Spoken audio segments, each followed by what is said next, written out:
Hello everyone, welcome to science and fun class 9th। कैसे हो मेरे प्यारे प्यारे चुनु मुनुज, मेरे सबसे छोटे वाले बच्चों जो कि अभी अभी साइंस एंड फन में स्प्राउट हुए हैं, अभी अभी निकले हैं अपने अपने छोटे से शेल से। So welcome to science and fun. और आज हम लोग the fundamental unit of life that is cell वाले चैप्टर का वन शॉट करने वाले हैं। इसका ऑलरेडी लेक्चर वाइज पूरा का पूरा chapter according to the lecture 4 और 5 लेक्चर्स में या 6 लेक्चर्स में कंप्लीट हो गया था ये चैप्टर, एंड मैंने आप लोगों को प्रोवाइड किया था। आज मैं कोशिश करूंगी कि 1 घंटे के अंदर, लगभग 1 घंटे के अंदर आप लोगों को मैं इस चैप्टर का पूरा समराइज करके मतलब दे दूं, पूरी समरी आप लोगों को दे दूं। ठीक है, so welcome to the fundamental unit of life. चलो शुरू करते हैं हम लोग आज का लेक्चर। सबसे पहले देखो, अगर हम लोग सेल के बारे में बात कर रहे हैं ना, तो सेल होता क्या है? The cell of your body are like the trillion light bulbs. ठीक है, the cell of your body is like trillion light bulbs. छोटे छोटे लाइट बल्ब्स जो होते हैं, जो आपके घरों में जलते हैं, जो आपके घर को रोशन करते हैं, उसी की तरह आपके बॉडी के सारे सेल्स होते हैं। जब आप रिलैक्स करोगे, जब आप प्यूरिफाई करोगे, जब आप कनेक्ट करोगे किसी भी तरह के सोर्स से, then you are the power house of that light. तब आप जाके एक लाइट का पावर हाउस कहलाओगे, एक ऑर्गेनिज्म कहलाओगे। Basically power house of the light is you, that organism, कोई भी लिविंग ऑर्गेनिज्म है। ठीक है, ये कोट बताया था डायन कूपर ने। सो उनका ये कोट है। सो स्टार्ट करते हैं हम लोग सेल के चैप्टर से। सेल क्या है? It is the basic unit of life. जब भी आप किसी ऑर्गेनिज्म के बारे में, किसी भी लिविंग ऑर्गेनिज्म के बारे में सोचते हो या सुनते हो, तो सबसे पहले आपके दिमाग में ख्याल यही आना चाहिए कि वो एक सेल का बना हुआ है। चाहे वो कोई भी ऑर्गेनिज्म हो, चाहे वो छोटा से छोटा माइक्रो ऑर्गेनिज्म हो, बैक्टीरिया हो, चाहे वो फंगस हो, चाहे वो प्रोटिस्टा हो, चाहे वो किसी भी तरह का ऑर्गेनिज्म हो, यूनिसेलुलर हो, मल्टी सेलुलर हो, हर एक तरह के ऑर्गेनिजम्स ना सेल से ही बने हुए हैं। सेल से छोटा कोई ऐसा यूनिट ही नहीं प्रेजेंट होता, कोई ऐसा सब कंपोनेंट नहीं प्रेजेंट होता जो अकेले एक तरह का फंक्शन परफॉर्म कर सके। इसीलिए सेल को बेसिक यूनिट ऑफ लाइफ या फिर फंडामेंटल यूनिट ऑफ लाइफ भी बोला गया है, क्योंकि सेल ना अपने आप में कंप्लीट है। एक सेल की भी एक ऑर्गेनिज्म होती है जिसको हम यूनिसेलुलर ऑर्गेनिज्म बोलते हैं। तो वो सेल क्या है? अपने आप में कंप्लीट है। दैट इज व्हाई उसको एक फंडामेंटल यूनिट ऑफ लाइफ या फिर बेसिक यूनिट ऑफ लाइफ बोला जाता है। So let's start with the chapter basic unit of life या फिर fundamental unit of life. Now starting with the introduction. सबसे पहले आप लोगों को ये जानना होगा कि अरे ये इतना मोटू सा क्यों है भाई, इसको थोड़ा सा पतला करो।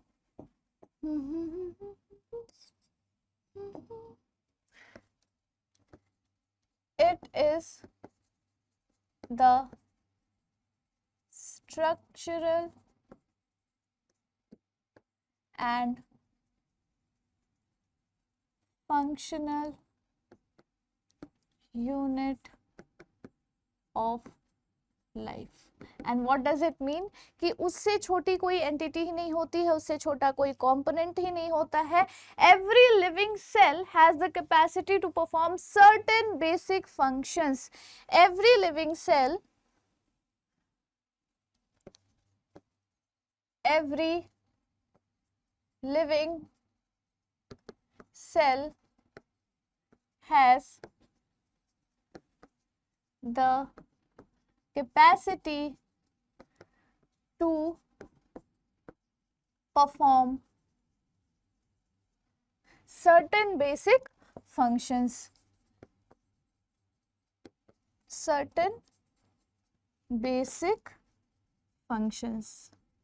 अब जैसे कोई घर होता है बच्चों, घर किस चीज से बना होता है? बहुत सारे ब्रिक्स से, फिर सीमेंट से, फिर प्लास्टर जिससे करते हैं वो सीमेंट और कंक्रीट और उन सब का मिक्सचर जो होता है उससे, है ना। एंड यस, उस सरिया से भी बन रहा होता है, बहुत सारी चीजें होती है। तो जो सबसे ज्यादा इंपॉर्टेंट रोल प्ले करता है ना, वो होते हैं ब्रिक्स, जो छोटे छोटे कंपार्टमेंट जैसे स्ट्रक्चर्स होते हैं। ब्रिक्स अगर नहीं होंगे, ईंट नहीं होगी, तो एक एक ईंट को जोड़ने के बाद आप घर नहीं बना सकते हो, चाहे कितनी भी सीमेंट यूज कर लो, चाहे कितना भी सरिया यूज कर लो, चाहे कितने भी कंकर पत्थर बालू सब कुछ यूज कर लो, मिट्टी यूज कर लो, पर अगर वो ब्रिक्स नहीं होंगे तो आप घर प्रॉपर नहीं बना पाओगे। उसी तरह से हमारा सेल होता है, एक छोटा छोटा कंपार्टमेंट जिससे हमारी बॉडी के सारे सेल्स, पूरी के पूरी ऑर्गन्स बनी हुई होती है, टिश्यूज बने हुए होते हैं। और अगर वो सेल नहीं होगा तो हमारे बॉडी में बाकी जितने भी कंपोनेंट्स हैं वो अकेले मिलकर हमारे बॉडी का फंक्शन परफॉर्म नहीं कर सकते। ठीक है, they are characterised of all the living forms. ठीक है, ऐसा function that is the characteristic basic functions that is the characteristic of all living forms. Done? यहां तक समझ में आ गया आप लोगों को? चलो, सो यहां तक तो आप लोगों को समझ में आ गया, बेसिक इंट्रोडक्शन आप लोगों को मिल चुकी है कि सेल होता क्या है, सेल के फंक्शन क्या होते हैं, एंड सेल बेसिकली क्या चीज है, राइट? तो इंट्रोडक्शन के बाद हम लोग चलते हैं डिस्कवरी ऑफ सेल में। सबसे पहले सेल को डिस्कवर किसने किया था, कैसे कैसे डिस्कवरी हुई थी सेल की। अब यहाँ पर जब आप एक पिक्चर देख रहे हो, this is the structure, this is the diagram of a compound microscope. और compound microscope is a tool, is a instrument जिसके हेल्प से आप बहुत ही माइन्यूट सेल को भी देख सकते हो। ठीक है, यहां तक समझ में आ गया? तो जो इन्वेंशन हुई थी ना माइक्रोस्कोप की, that helped in the discovery of the cell. जो फर्स्ट सेल डिस्कवर हुआ था वो डिस्कवर किया था रॉबर्ट हुक ने in 1665। First cell was discovered by Robert Hooke in 1665। सबसे पहले 1665 में रॉबर्ट हुक ने सेल की डिस्कवरी की थी। किसमें? इन अ कॉर्क स्लाइस, कॉर्क की स्लाइस में with the help of self design microscope. सबसे पहले उन्होंने खुद का बनाया हुआ माइक्रोस्कोप से उस क्या किया था, सबसे पहले सेल की डिस्कवरी की थी by seeing it through the microscope. ठीक है, so first cell was discovered by Robert Hooke in 1665 by the cell of the cork. ठीक है, in a cork slice। Bottle का कॉर्क होता है ना, उसकी पतली सी स्लाइड कट करने के बाद जब उन्होंने अपने सेल्फ डिजाइन माइक्रोस्कोप में प्लेस किया, then he saw a cell, a compartment like structure, then he discovered the cell. ठीक है, रॉबर्ट हुक ने देखा कि ये एक हनीकॉम्ब जैसा स्ट्रक्चर कंसिस्ट करता है, ये एक हनीकॉम्ब जैसा स्ट्रक्चर कंसिस्ट करता है, हनीकॉम्ब लाइक स्ट्रक्चर। ठीक है, समझ में आ रहा है यहां तक आप लोगों को? नाउ उन्होंने ना उस स्ट्रक्चर किया, फिर उस हनीकॉम्ब स्ट्रक्चर को, ऐसा था वो हनीकॉम्ब स्ट्रक्चर, ऐसा होता है ना,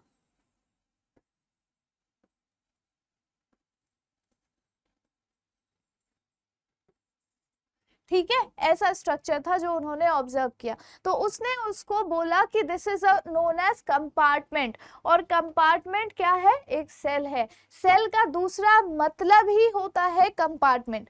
ठीक है, Anton van Leeuwenhoek was the first scientist to see and describe a living cell. अब यहां पर देखो, Anton van Leeuwenhoek saw and described a living cell for the first time. The first time. Done, great. ये तो समझ में आ गया कैसे उनको पता चला था। एंटोन वॉन ल्यूवेनहुक जो थे ना, वो एक तरह के शॉपकीपर थे, ठीक है, साइंटिस्ट भी थे and he was also shopkeeper. उनको बड़ा शौक होता था कि हर एक चीज को माइक्रोस्कोप के अंदर वो देखे, बड़ा शौक रहता था। 1674 में, यहाँ पे 1665 है, almost 9 years after the Robert Hooke saw a cell, discovered a cell, उसके 9 साल के बाद एंटोन वॉन ल्यूवेनहुक ने सबसे पहले डिस्क्राइब किया एक लिविंग सेल को। This is not a living cell. Cork की स्लाइस में जो प्रेजेंट सेल है वो एक लिविंग सेल नहीं है, वो एक डेड सेल है। लेकिन सबसे पहले एक लिविंग सेल को किसने डिस्क्राइब किया था और देखा था? सबसे पहले उन्होंने देखा था, किसने? एंटोन वॉन ल्यूवेनहुक ने। तो उनको ना बड़ा शौक था हर एक चीज को माइक्रोस्कोप के अंदर देखने का। तो एक बार वो बैठे हुए थे पॉन्ड के किनारे एंड ही सॉ कि छोटा सा जो पॉन्ड का वाटर है, चलो इसको लेके देखते हैं कि माइक्रोस्कोप के अंदर क्या क्या दिखता है। अब आप लोग सोच ही सकते हो कि पॉन्ड वाटर है तो उसमें बहुत सारे क्या होंगे, छोटे छोटे माइक्रो ऑर्गेनिजम्स होंगे, क्योंकि पॉन्ड वाटर है तो आसपास की थोड़ी बहुत ग्रीनरी भी उसमें मिक्स्ड अप होगी, यानी कि एल्गी उसमें मिक्स्ड अप होगी। तो एल्गी से भरपूर थोड़ा सा आसपास में, मतलब अगर एनिमल किंगडम की बात करें तो थोड़े थोड़े जू प्लैंक्टॉन्स भी होंगे, फाइटो प्लैंक्टॉन्स भी होंगे, ये सारी चीजें होंगी। तो उन्होंने ना जो लिविंग सेल देखा, that was what kind of living cell? Amoeba, paramecium, ठीक है, प्रोटिस्टा, ये सारे तरह के अलग अलग तरह के सेल्स उन्होंने देखे, लिविंग सेल उन्होंने देखा। This is the diagram of a cell of onion peel. जब हम एक्सपेरिमेंट वाले वीडियोस लेकर आएंगे ना, बहुत जल्द लेकर आएंगे बच्चों, so don't worry about it. तो अनियन के पतली सी जो झिल्ली होती है उसका एक स्लाइस प्रिपेयर करके मैं आप लोगों को दिखाऊंगी कि कैसे प्लाज्मोलिसिस होती है और कैसे एक अनियन का सेल का स्ट्रक्चर प्रेजेंट होता है। अब क्योंकि अनियन एक तरह का प्लांट सेल होगा तो मैं आप लोगों को सेल वॉल और बाकी सारी चीजें भी उसमें दिखाऊंगी। बहुत जल्दी हम लोग ये वाला कॉन्सेप्ट लेकर आएंगे, so just stay tuned and have some patience. Discovery हो गया, आगे चलते हैं हम लोग cell shape, size and number में। यहाँ पर आप पिक्चर में तो देख ही सकते हो कि कितने सारे अलग अलग शेप, साइज और नंबर के आपके सेल्स प्रेजेंट है। अच्छा, उसके पहले ना हम लोग बात करते हैं थोड़ी सी सेल थ्योरी के बारे में। यहाँ पर मैं लिख देती हूँ। अच्छा, यहाँ पे पहले मैं चेक कर लूँ सेल थ्योरी दिया भी है कि नहीं, नहीं दिया है। चलो,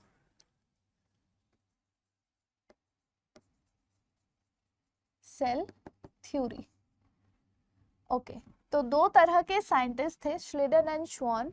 स्लिडन एंड श्वान जो थे ना, उसमें से जो स्लिडन थे वो थे बॉटनिस्ट, यानी कि प्लांट बेस्ड स्टडी करने वाले, और जो श्वान थे वो थे एक जूलॉजिस्ट साइंटिस्ट, और वो एनिमल की स्टडी करते थे। तो स्लिडन एंड श्वान ने दोनों ने मिलकर एक छोटी सी सेल थ्योरी बनाई। अकॉर्डिंग टू दैट थ्योरी, यहाँ लिख देती हूँ मैं, अकॉर्डिंग,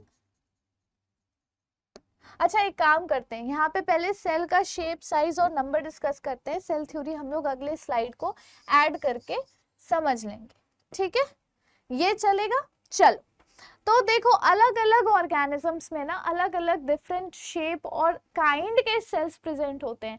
अब जैसे कि ये सारे सेल्स है ना, ये हर तरह के अलग अलग दिखने वाले सेल्स हमारी बॉडी के ही सेल्स हैं। जैसे कि ये नर्व सेल है, this is the longest cell in our body. Nerve cell हमारी बॉडी का लॉन्गेस्ट सेल है। फिर ये ब्लड सेल है, बहुत छोटे छोटे से आरबीसीज, डब्ल्यूबीसीज पाए जाते हैं। स्मूथ मसल के सेल्स है जो पतले और इलोंगेटेड, टेपर्ड लाइक प्रेजेंट है। फिर ये ओवम है, जो फीमेल में ओवम रिलीज होती है, जो एग रिलीज होता है, वो वाली सेल है। This is the largest cell in the human female. फिर बोन सेल है, स्पर्म है, sperm is the smallest one, smallest cell in the human male. फिर ये है फैट सेल, जिसमें फैट स्टोर्ड रहता है। तो आप यहाँ पर देख सकते हो अलग अलग तरह के शेप्स और साइजेस में हमारी बॉडी में सेल्स प्रेजेंट होते हैं, ठीक है। So the shape and size of the cells are related to the specific function they perform. The shape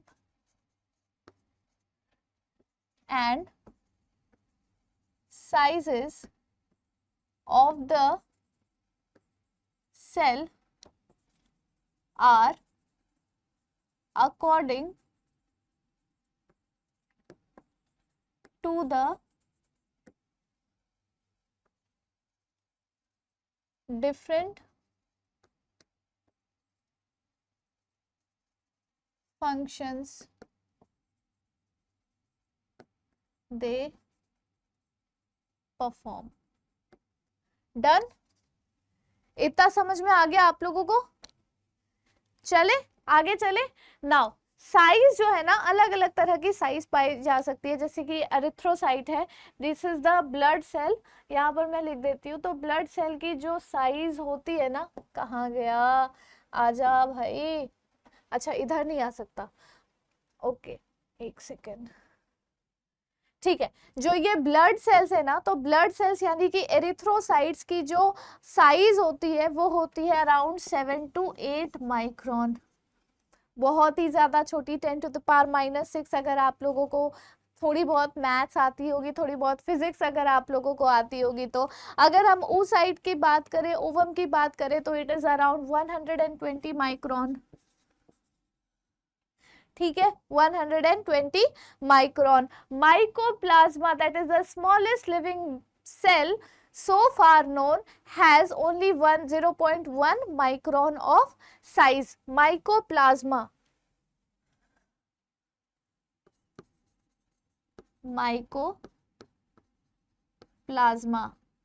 0.1 micron.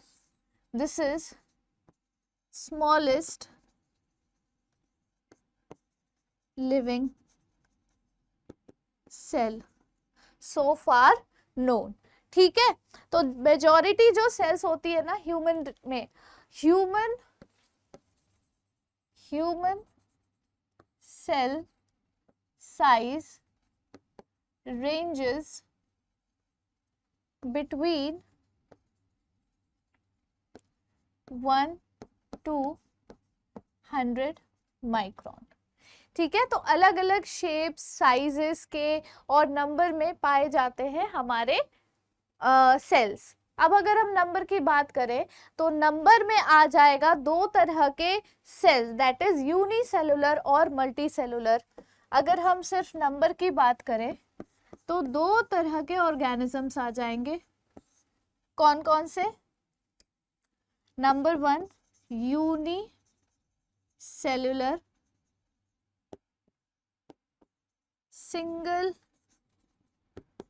single celled organism. फिर आ जाएगा दूसरे नंबर पे multi cellular organism composed of many cells of different size and shape. चलो I guess यहाँ तक आप लोगों को समझ में आ गया है. नंबर के अकॉर्डिंग दो अलग अलग तरह के ऑर्गेनिजम्स पाए जाते हैं, यूनिसेलुलर और मल्टीसेलुलर. यूनिसेलुलर ऑर्गेनिज्म वो होते हैं जो सिंगल सेल्ड ऑर्गेनिज्म होते हैं, एक ही सेल के बने हुए ऑर्गेनिज्म होंगे. और मल्टीसेलुलर वो होते हैं जो कि ऐसे ऑर्गेनिज्म जो कंपोज्ड होते हैं मेनी सेल्स से, जो डिफरेंट साइजेस और शेप के होंगे. यहां तक आप लोगों को आ गया होगा. चलो एक स्लाइड ऐड करके हम लोग लिखते हैं यहां पर सेल थ्योरी. तो सेल थ्योरी के बारे में मैं बस आपको इतना बताऊंगी कि दो तरह के साइंटिस्ट थे, श्लिडन और श्वान. श्लिडन थे बॉटनिस्ट और श्वान है जूलॉजिस्ट. उन्होंने एक सेल थ्योरी दी और उसमें उन्होंने कहा, उस सेल थ्योरी के बारे में उन्होंने कहा that all the living cells या all the living organisms are composed of cells and product of cells. Number one postulate, every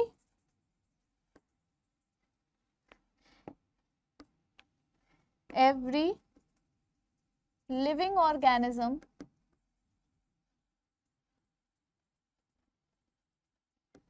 are composed of cells and the product of cells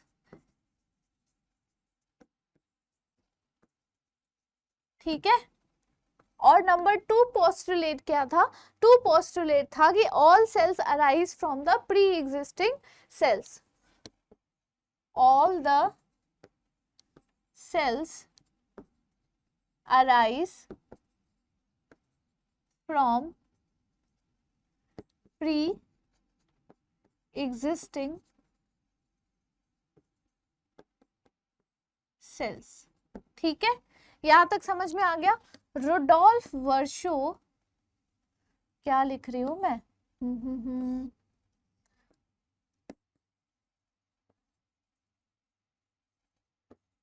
Rudolf वर्शो एक और scientist थे जिन्होंने इन तीनों ने मिलकर ना cell theory को पोस्टुलेट किया था।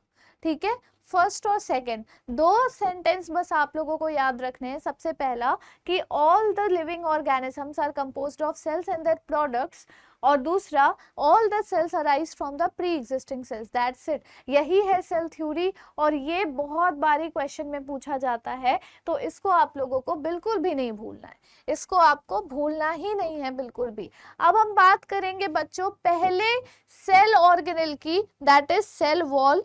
सबसे पहले हम लोग सेल वॉल के बारे में बात करेंगे। अब सेल वॉल क्या है भाई, सेल वॉल के बारे में हमें क्या बात करनी चाहिए, क्या क्या चीजें आप लोगों को पता होनी चाहिए, जल्दी से अपनी बुक भी खोल लो और जो भी चीजें आप लोगों को नहीं पता होगी पहले से वो सब चीजें समझ लो।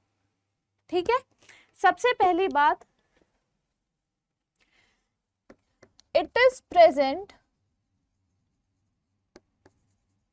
Only in plant cell. सबसे पहली बात तो यही है कि सेल वॉल जो सेल ऑर्गेनेल है, अब देखो सेल ऑर्गेनेल के बारे में अगर हम बात कर ही रहे हैं तो मैं एक तरह से पूरा आप लोगों को समझा देती हूँ।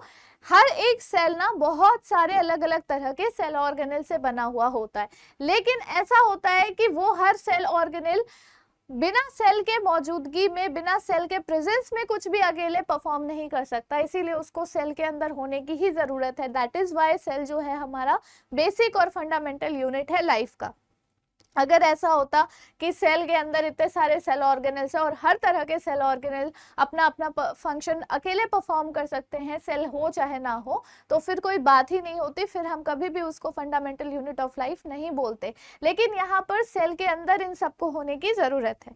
यहाँ पे जो आप स्ट्रक्चर जो डायग्राम देख रहे हो, this is the diagram of a plant cell, and plant cell के सेल वॉल बहुत ही ज्यादा क्लियर, बहुत ही ज्यादा प्रोमिनेंट आपको यहाँ पर दिखाई दे रहे होंगे। ये देखो कुछ इस तरीके से बना हुआ है, ऐसे करके।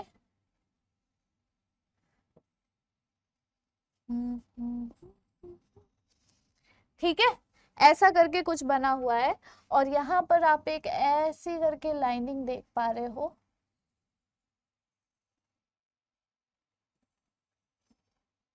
ठीक है, इस तरह की लाइनिंग आप देख पा रहे हो। इसके अलावा आप यहाँ पर एक और स्ट्रक्चरल लाइन देख पा रहे हो इस तरीके से,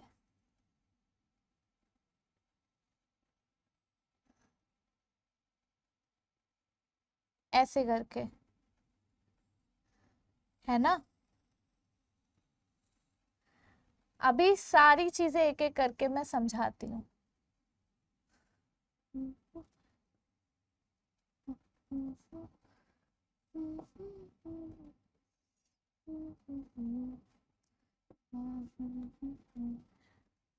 देखो ये तैयार हो गया आपका एक प्लांट का cell.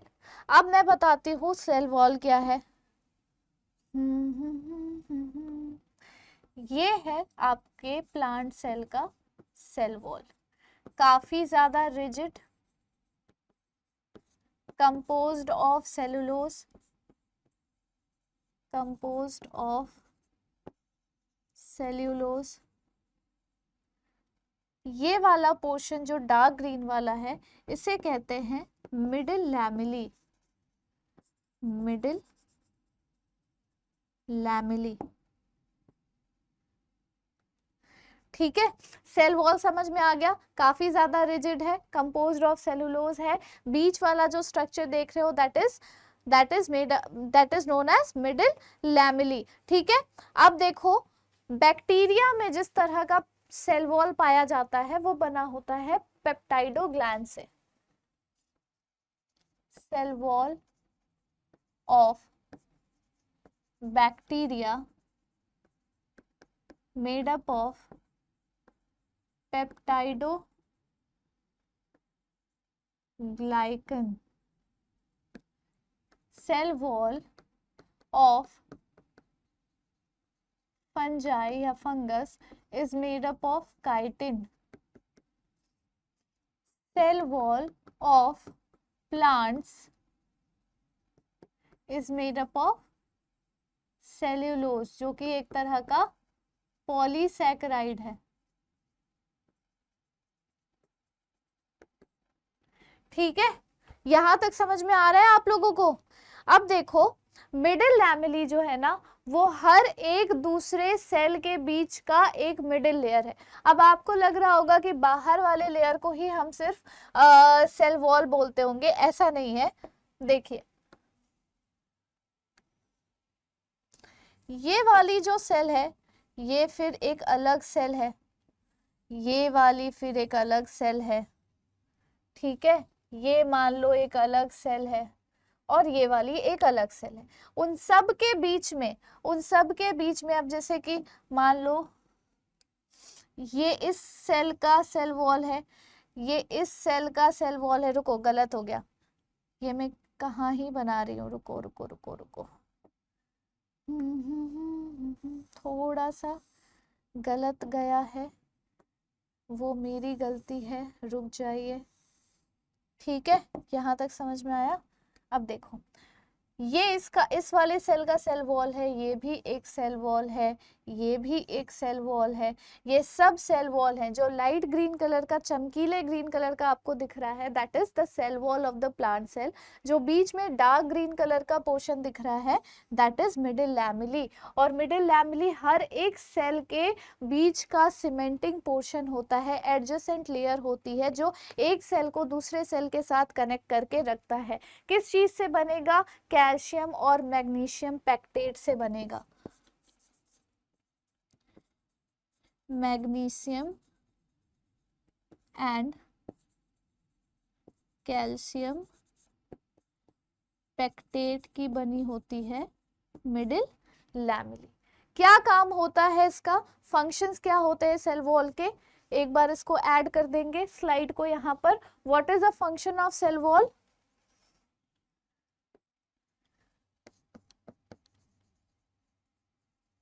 Functions,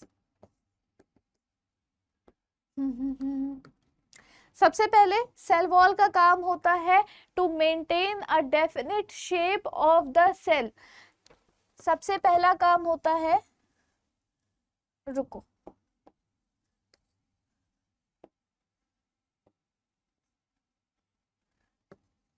to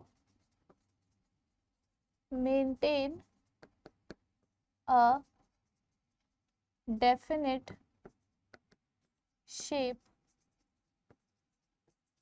to the cell। दूसरा फंक्शन क्या होगा सेल वॉल का? To protect the cell from mechanical injury and prevent their desiccation. To protect the cell from mechanical injury and their desiccation यानी कि टूट जाने से उसे बचाता है, उसका ब्रेक डाउन होने से उसको बचाता है। ठीक है, किस चीज से बचाता है? ब्रेक डाउन होने से बचाता है। To provide mechanical support against gravity. अब इतना बड़ा पेड़ है, ग्रेविटी के अगेंस्ट उसको बिल्ड करना है, उसको खड़ा होना है, उसको आगे ग्रो करना है, तो वो अगेंस्ट ग्रेविटी ही तो काम करेगा, है ना। तो इसके लिए जो काम है, जो मेन काम है, दैट जो मेन फंक्शन है, वो फंक्शन परफॉर्म करेगा हमारा cell wall, to provide mechanical support against gravity, to provide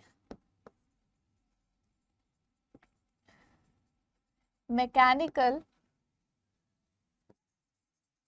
support against gravity। अगला जो फंक्शन है that is cell wall prevent करता है over expansion of cell membrane when water enters the cell. ठीक है, to prevent over expansion of cell when water enters inside them। Got it. ये सारे functions आप लोगों को याद हो जाने चाहिए। अगले सेल ऑर्गेनल पर आ जाते हैं एंड दैट इज न्यूक्लियस। अब देखो, सेल है तो सेल के अंदर न्यूक्लियस भी होगा। न्यूक्लियस को कहते हैं मास्टरमाइंड ऑफ द सेल। क्यों? क्योंकि वो बहुत सारी फिजियोलॉजिकल एक्टिविटीज को कंट्रोल करता है। जिस तरह से हमारी बॉडी में ब्रेन प्रेजेंट है, वैसे ही हमारे हर एक सेल के अंदर न्यूक्लियस प्रेजेंट होता है। अब न्यूक्लियस के बारे में सबसे पहले कुछ बातें जानेंगे। सबसे पहले तो ये बात जानेंगे कि न्यूक्लियस को सबसे पहले डिस्कवर किसने किया था, और वो किया था रॉबर्ट ब्राउन ने 1831 में। Nucleus was discovered by Robert brown. देखो, रॉबर्ट ब्राउन अलग है और रॉबर्ट हुक अलग है। ठीक है, रॉबर्ट ब्राउन इन 1831 सबसे पहले न्यूक्लियस की डिस्कवरी इन्होंने की थी। It is the double membranous bound cell organelle या फिर made up of protoplasm dense body of control and metabolism growth contain करेगा हमारे hereditary information of the cell. It is a double membrane bound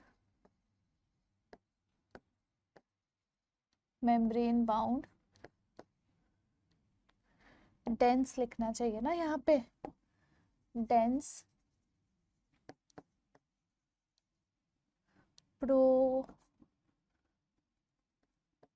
protoplasmic structure.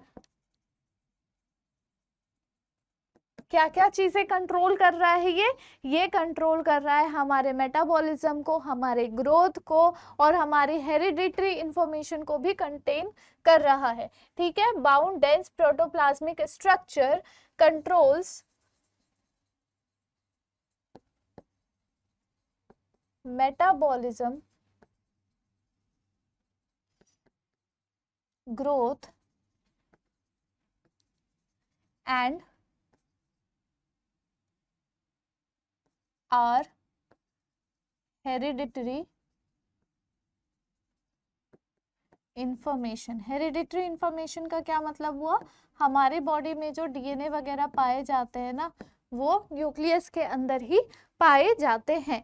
ठीक है, हर एक eukaryotic cell में ना कम से कम एक न्यूक्लियस प्रेजेंट होता है, लेकिन हमारे ह्यूमन के आरबीसी में न्यूक्लियस एब्सेंट होती है। In human RBC nucleus is absent। ठीक है, ह्यूमन आरबीसी में न्यूक्लियस एब्सेंट होती है। क्या क्या पोर्शंस होते हैं इसके? सबसे पहले इसको कवर करने वाला एक स्ट्रक्चर होगा जिसको हम न्यूक्लियर एनवेलप बोलेंगे। न्यूक्लियर एनवेलप के बाद जब हम जाएंगे तो वहां पर फ्लूइड भरा हुआ एक पोर्शन होगा जिसको हम न्यूक्लियोप्लाज्म बोलेंगे। न्यूक्लियोप्लाज्म के बाद हम लोग देखेंगे कि एक छोटा सा spherical non membranous structure present है और वहीं पर एक्टिव राइबोसोमल आरएनए सिंथेसिस होती है। एक्टिव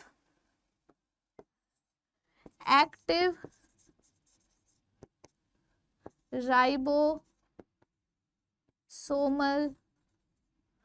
आरएनए सिंथेसिस, और इसका क्या नाम है?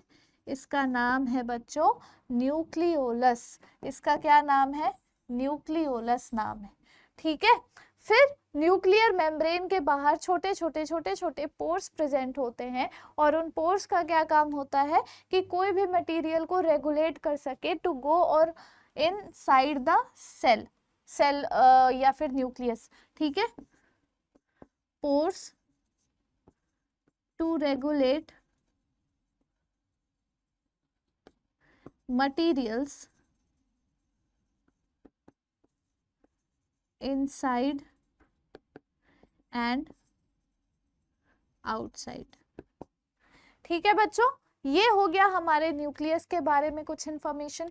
आगे चलते हैं, अगला और सेल ऑर्गेनेल जो हम लोग पढ़ने वाले हैं दैट इज साइटोप्लाज्म। अब साइटोप्लाज्म के बारे में क्या ही बोला जाए, साइटोप्लाज्म ही तो है जिसके अंदर सारे के सारे सेल ऑर्गेनेल्स तैर रहे होते हैं, है ना। चलो बच्चों, तो अब हम लोग बात करते हैं साइटोप्लाज्म के बारे में। अभी तक तो कुछ सेल ऑर्गेनेल्स के बारे में आप लोग पढ़ रहे थे, आपको पता भी था सेल ऑर्गेनेल्स कौन कौन से होते हैं, क्या क्या होते हैं। न्यूक्लियस अभी आपने पढ़ा।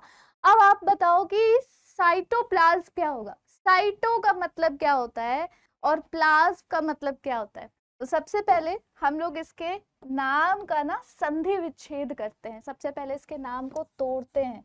अरे ये इतना मोटू सा पेन तो मुझे चाहिए ही नहीं था, तो थोड़ा सा कम करो भाई। ठीक है, साइटो का मतलब होता है बच्चों सेल, और प्लाज्म या प्लाज्मा का मतलब होता है वाटरी कंसिस्टेंसी या फिर फ्लूइड लाइक कंसिस्टेंसी। ठीक है, यानी कि पूरे सेल के अंदर जो वो वाटरी जैसा फ्लूइड जैसा स्ट्रक्चर होगा ना, जो फ्लूइड वाला कंटेंट होगा, स्ट्रक्चर नहीं कंटेंट, उसको हम साइटोप्लाज्म बोलेंगे। बेसिकली एक जनरल टर्म है साइटोप्लाज्म, जो कि हर एक सेलुलर कंटेंट के लिए यूज किया जाता है, जो कि आपके प्लाज्मा मेम्ब्रेन और आपके न्यूक्लियस के न्यूक्लियर मेम्ब्रेन के बीच में प्रेजेंट होती है। यू कैन सी ये एक सेल है, ये आपका न्यूक्लियस है, दिस इज न्यूक्लियोप्लाज्म, और ये वाला जो स्ट्रक्चर है this is your plasma membrane,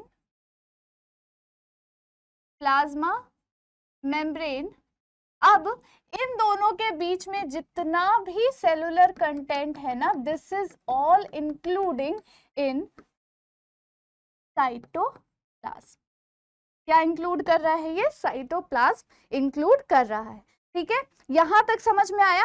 दो इंपॉर्टेंट कंपोनेंट होते हैं साइटोप्लाज्म के, यहां पर मैं लिख देती हूं, two important component of cytoplasm. क्या है दो इंपॉर्टेंट कंपोनेंट साइटोप्लाज्म के? Any guesses? अभी जस्ट मैंने आपको बताया कि वाटरी या फिर फ्लूइड लाइक कंसिस्टेंसी होगी, तो सबसे पहले आप क्या बोलोगे कि एक कंटेंट इंक्लूड करता है साइटोसोल को, और दूसरा कंटेंट इंक्लूड करता है, क्या इंक्लूड करेगा? अभी मैंने जस्ट बताया, it is the general term used for all the cellular content. Cellular content, एक सेल के अंदर क्या क्या चीजें पाई जाती है बच्चों? सेल ऑर्गेनेल्स पाए जाते हैं, तो ये भी कंटेन करेगा, सेल ऑर्गेनेल को भी कंटेन करेगा क्या? हमारा cytoplasm.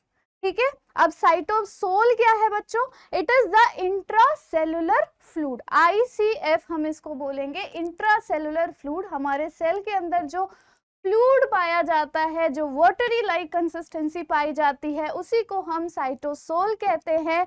It is viscous, syrup जैसा वो फ्लूइड होगा साइटोप्लाज्म में, जो कंटेन करता है कार्बोहाइड्रेट, लिपिड, प्रोटीन, छोटे छोटे मॉलिक्यूल जैसे कि ग्लूकोज है, अमाइनो एसिड्स है और कुछ अमाउंट ऑफ वाटर भी है। ठीक है, तो साइटोसोल क्या कंसिस्ट कर रहा है? It is the syrup like है ना, सिरप लाइक फ्लूइड कंटेन क्या कर रहा है? Contain carbohydrate, protein, lipid, glucose, amino acid and water. ये सब चीजें आ जाएंगी किसके अंदर? ये सब चीजें आ जाएंगी साइटोसोल के अंदर। ठीक है, यहाँ पे हाईलाइट करने वाला कुछ नहीं है, कोई बात नहीं, पर मैं इसको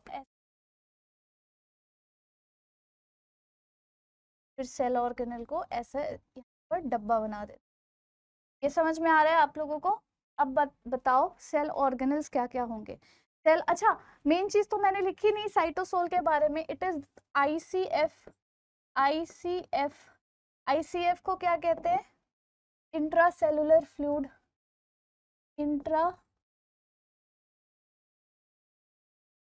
सेल्यूलर फ्लूइड। ठीक है, ठीक है, यहाँ तक समझ में आ गया आप लोगों को?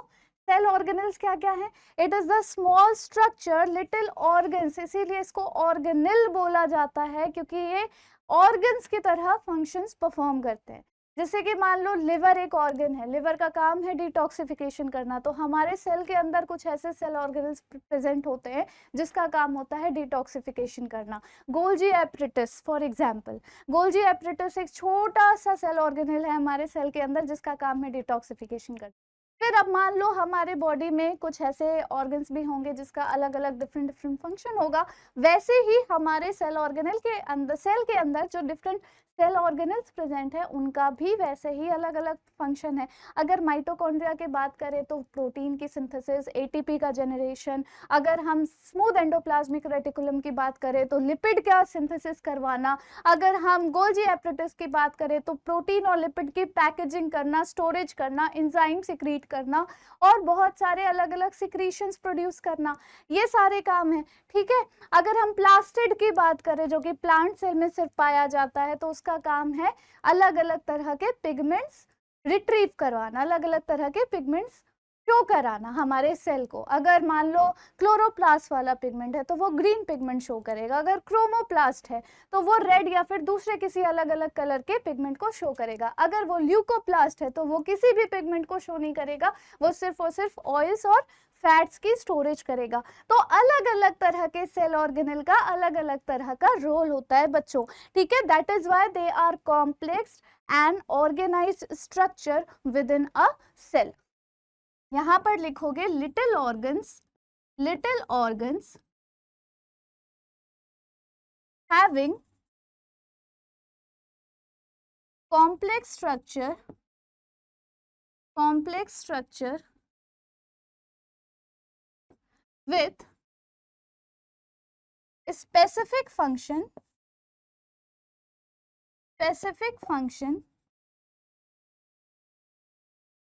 within a cell, अभी तक हम लोग क्या बात कर रहे हैं, किसके बारे में बात कर रहे हैं? साइटोप्लाज्म के बारे में बात कर रहे हैं। वही साइटोप्लाज्म जो कि वाटरी लाइक कंसिस्टेंसी रखता है और उसी के अंदर, उसी साइटोप्लाज्म में सारे के सारे सेल ऑर्गेनल फ्लोट कर रहे होते हैं। जैसे मान लो पानी में आप चीनी को घोलने की कोशिश करते हो, ठीक है, तो शुरू में तुरंत तो चीनी घुल नहीं जाता ना, तो आप देख पाते हो ना ग्लास के थ्रू कि मतलब पानी में ना कुछ सस्पेंडेड पार्टिकल्स हैं। फिर अगर आपने उसमें नींबू निचोड़ा है थोड़ा सा, तो नींबू के जो छोटे छोटे पार्टिकल्स होते हैं, ठीक है, उसके जो क्या बोलते हैं रेशे होते हैं, फाइबर्स होते हैं, वो भी आप देख सकते हो। तो उस तरह से ही हमारे सेल के अंदर साइटोप्लाज्म में ये सारे सस्पेंडेड पार्टिकल की तरह अपीयर होते हैं हमारे सेल ऑर्गेनल्स, और ये बेसिकली छोटे छोटे ऑर्गन की तरह फंक्शन करेंगे, because they have a definite and specific function, they have a specific role to perform. हर एक सेल ऑर्गेनल का अपना अपना रोल होता है। तो साइटोप्लाज्म आप लोगों को क्लियर हो गया होगा। अब हम लोग आगे चलते हैं सेल ऑर्गेनल्स में, प्रॉपर सेल ऑर्गेनल्स के बारे में अब हम लोग देखेंगे। और सबसे पहले हम लोग देखेंगे एंडोप्लाज्मिक रेटिकुलम के बारे में कि एंडोप्लाज्मिक रेटिकुलम क्या होता है।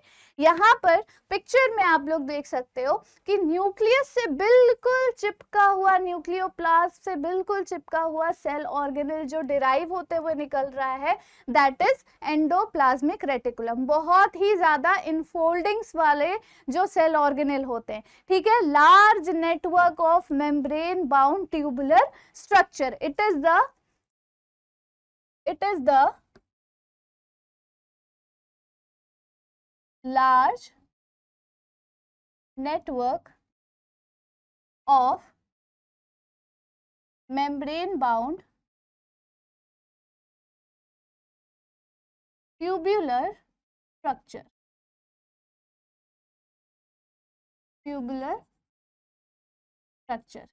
ठीक है, जिसमें बहुत सारे क्या क्या होंगे, ट्यूब्स होंगे और शीट्स होंगे in the cytoplasm. In the cytoplasm लिखने की तो जरूरत नहीं है ना, क्योंकि अभी साइटोप्लाज्म में आपने पढ़ा कि उसी के अंदर सारे के सारे सेल ऑर्गेनल रहते हैं, है ना, तो वो तो लिखने की जरूरत नहीं है। Now it is often termed as a system of membrane. क्यों इसको सिस्टम ऑफ मेम्ब्रेन बोला जाता है?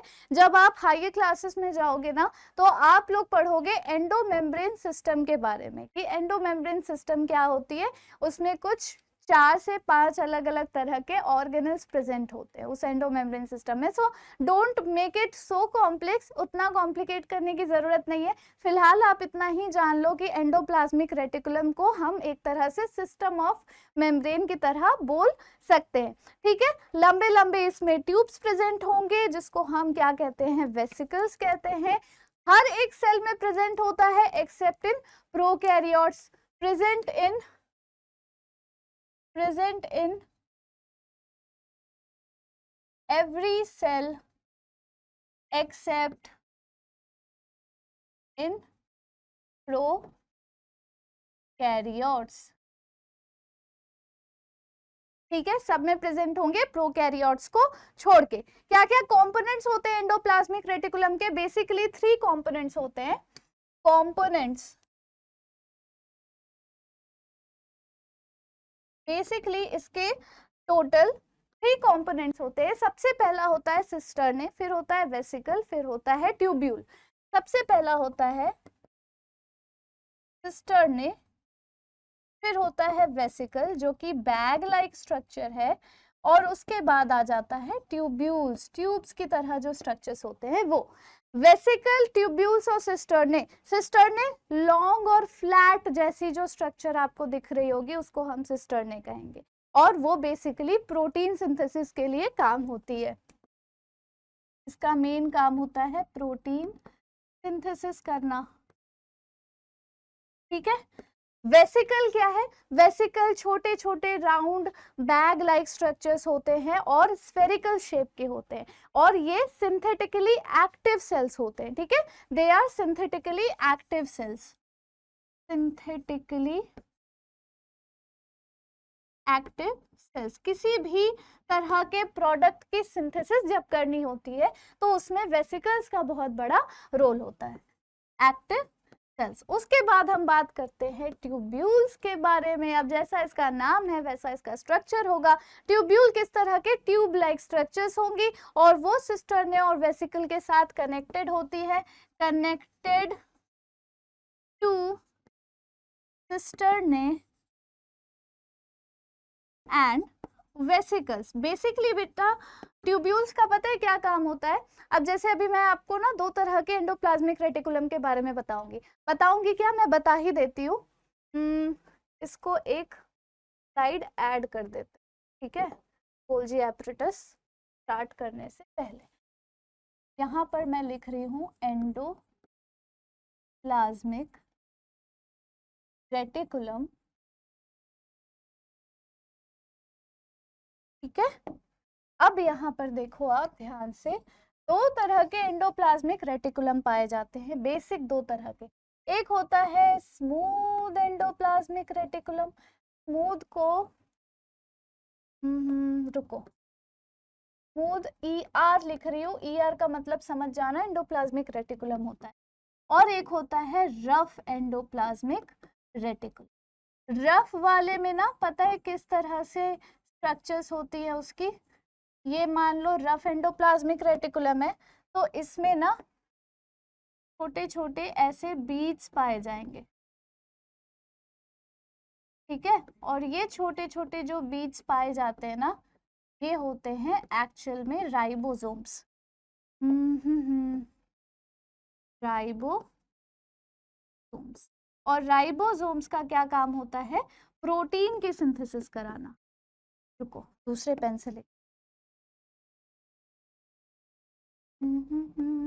राइबोसोम्स का काम होता है प्रोटीन की सिंथेसिस कराना, यानी कि आप एक तरह से ये कह सकते हो कि rough endoplasmic reticulum is responsible for the synthesis of protein, जहाँ की स्मूथ एंडोप्लाज्मिक रेटिकुलम को स्मूथ इसलिए बोला जाता है क्योंकि वो बहुत ही स्लाइमी चिपचिपी लेयर से कवर्ड होता है। और चिपचिपी लेयर कहाँ पे प्रेजेंट होती है? कौन सी ऐसी चीज है आपके किचन में जो थोड़ी सी चिपचिपी सी होगी? तेल है ना, ऑयल्स यानी कि लिपिड। तो लिपिड की जो सिंथेसिस होती है ना बच्चों, वो स्मूथ एंडोप्लाज्मिक रेटिकुलम में होती है। Lipid synthesis takes place here, ठीक है। सबसे पहले जो न्यूक्लियस के न्यूक्लियोप्लास्ट से निकलता हुआ एंडोप्लाज्मिक रेटिकुलम होता है, वो होता है रफ एंडोप्लाज्मिक रेटिकुलम, ठीक है। वो क्या होता है? रफ एंडोप्लाज्मिक रेटिकुलम होता है। It is connected to the outer membrane of the nucleus, ठीक है। अभी थोड़ी देर पहले आपने देखा ना, ये देखो न्यूक्लियर एनवेलप है यानी न्यूक्लियर मेम्ब्रेन है, और वहीं से निकलता हुआ ये एंडोप्लाज्मिक रेटिकुलम है। उसमें ये ग्रीन ग्रीन डॉट्स आप देख रहे हो, दीज आर द राइबोसोम्स जो कि प्रोटीन की सिंथेसिस करते हैं, यानी कि एंडोप्लाज्मिक रेटिकुलम में, रफ एंडोप्लाज्मिक रेटिकुलम में प्रोटीन की सिंथेसिस होती है। जबकि जैसे जैसे आप आगे की तरफ बढ़ोगे, यहाँ पर आपको कोई बीड्स जैसी स्ट्रक्चर नजर नहीं आएगी, कोई ग्रीन डॉट जैसा स्ट्रक्चर नजर नहीं आएगा, यानी कि यहाँ पर राइबोसोम नहीं प्रेजेंट है। यहाँ पे बहुत स्मूथ और स्लिपरी सा सरफेस प्रेजेंट है, जिसको हम स्मूथ एंडोप्लाज्मिक रेटिकुलम कहते हैं। और स्मूथ एंडोप्लाज्मिक रेटिकुलम का काम होता है लिपिड की सिंथेसिस करना, ठीक है। ठीक है, ये क्या करते हैं? सिक्रीशन करते हैं लिपिड का, लिपिड सिक्रीशन। समझ में आया? यहां तक समझ में आया? दो अलग अलग तरह के एंडोप्लाज्मिक रेटिकुलम हो जाएंगे। अब हम बात करते हैं ना कुछ फंक्शंस के बारे में, जो एंडोप्लाज्मिक रेटिकुलम जो भी फंक्शन परफॉर्म करने वाले होते हैं। सबसे पहले तो वो मैकेनिकल सपोर्ट प्रोवाइड करते हैं हमारे सेल को, एक ऐसा फ्रेमवर्क प्रोवाइड करेंगे जिससे सेल का जो फ्रेमवर्क है, जो शेप वगैरह है, वो मेंटेन रहेगा। उसके बाद ट्रांसपोर्ट ऑफ मटेरियल, कौन सी मटेरियल? जो भी मटेरियल यहाँ पर सिंथेसाइज हो रही है, प्रोटीन से ही हॉर्मोन्स बनते हैं, प्रोटीन से ही एंजाइम्स बनते हैं, प्रोटीन से अलग अलग तरह के और भी कंपोनेंट्स बन रहे होते हैं। तो प्रोटीन और लिपिड जो मेन कंपोनेंट होता है ना, उसकी सिंथेसिस का काम भी एंडोप्लाज्मिक रेटिकुलम का है। एक्सचेंज ऑफ मटेरियल्स, जो साइटोप्लाज्म और न्यूक्लियस के बीच में एक्सचेंज होगा ना मटेरियल का, वो किसके थ्रू होगा? अगर न्यूक्लियोप्लाज्म से निकलता हुआ है एंडोप्लाज्मिक रेटिकुलम साइटोप्लाज्म तक पहुंच रहा है, तो उन दोनों के बीच का कनेक्टिंग लिंक तो एंडोप्लाज्मिक रेटिकुलम ही है ना। तो एक्सचेंज ऑफ मटेरियल का काम भी एंडोप्लाज्मिक रेटिकुलम का ही होता है। उसके बाद डिटॉक्सिफिकेशन, SER यानी कि हमारा स्मूथ एंडोप्लाज्मिक रेटिकुलम क्या कर रहा है, it is bringing about the detoxification in the liver, यानी कि हार्मफुल मटेरियल जितने भी ड्रग्स है, इंसेक्टिसाइड्स है, पोल्यूटेंट्स है, जो भी हम अनजाने में कंज्यूम कर लेते हैं, that is not good for our health, वो हमारे लिवर में स्मूथ एंडोप्लाज्मिक रेटिकुलम उसकी डिटॉक्सिफिकेशन करता है और हमारे सेल से उसको एक्सक्रीट आउट करता है। न्यूक्लियर मेम्ब्रेन का फॉर्मेशन कौन करा रहा है, अगर न्यूक्लियर मेम्ब्रेन से डिराइव हो रही है हमारी रफ एंडोप्लाज्मिक रेटिकुलम, तो उसका फॉर्मेशन भी तो वही करा रहा होगा, है ना। तो इतने सारे अलग अलग तरह के फंक्शंस होते हैं एंडोप्लाज्मिक रेटिकुलम के, ठीक है। चलो, तो अब देखो गोल्जी एप्रेटिस क्या है भाई, किस चिड़िया का नाम है, क्यों इसको गोल्जी एप्रेटिस बोला जाता है। गोल्जी एप्रेटिस हर तरह के यूकैरियोटिक सेल्स में पाया जाता है एक्सेप्ट इन आरबीसी, जो हमारे बॉडी में रेड ब्लड सेल्स होते हैं ना बच्चों, उसमें छोड़कर बाकी हर तरह के सेल्स में गोल्जी एप्रेटिस या फिर गोल्जी बॉडीज पाई जाती है, ठीक है। एब्सेंट होते हैं प्रोकैरियोटिक सेल्स में भी, तो यहाँ पर हम लिखेंगे it is found in every cell except in RBCs। फिर यहाँ पर एक और पॉइंट लिखोगे, it is absent in prokaryotic cells,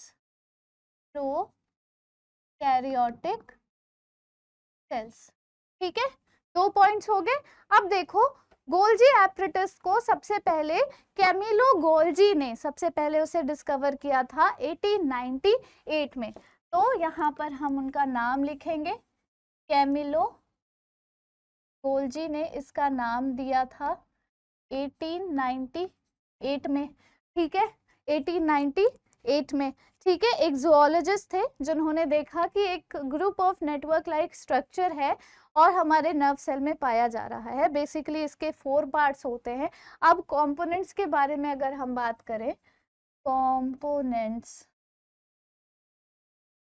तो जैसे कि वहां पे स्मूथ एंडोप्लाज्मिक रेटिकुलम में सिस्टर्ने था ना बच्चों, वैसे यहाँ पे गोल्जी बॉडीज में भी सिस्टर्ने हैं, ट्यूब्यूल्स है, वेसिकल्स है और वैक्यूल्स है, ठीक है। सिस्टर्ने, वेसिकल्स, ट्यूब्यूल्स और वैक्यूल्स,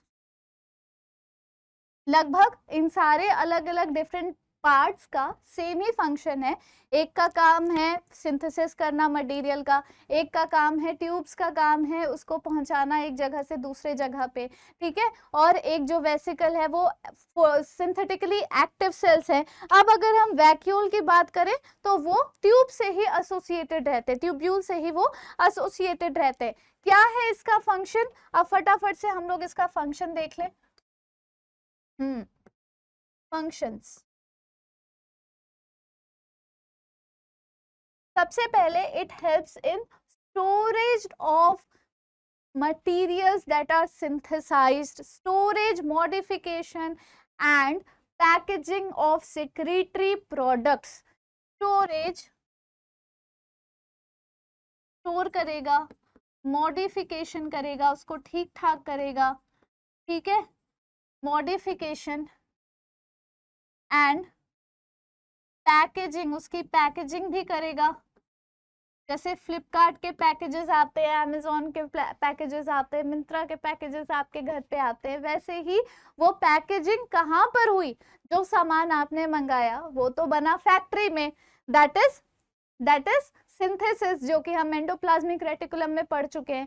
फिर उसको सारे के सारे प्रोडक्ट को फैक्ट्री में बनने के बाद गोदाम में या फिर किसी ऐसी जगह पर स्टोर करके रखते हैं।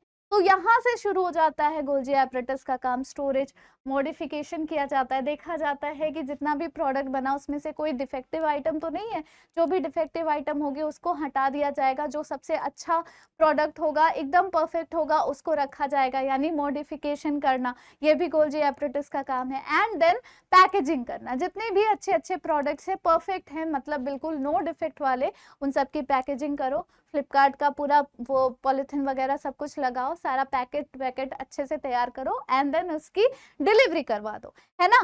तो कुछ केसेस में ना ये क्या करते हैं, कॉम्प्लेक्स शुगर्स को सिंथेसाइज करते हैं from simple sugar. Synthesise complex sugar from